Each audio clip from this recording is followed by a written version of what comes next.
Come says man. Come says man. Bridge says. And I won't go. I just many baby fee. Hey, what's the passengers? Muslim. Many credit. Oh, what's that? I just the passengers. Which is all. I'm going to be the car. See.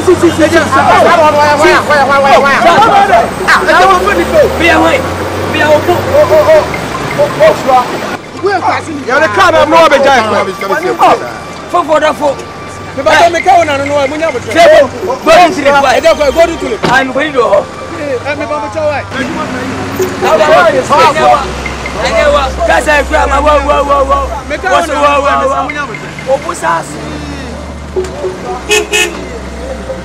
we are my book. I want to send you.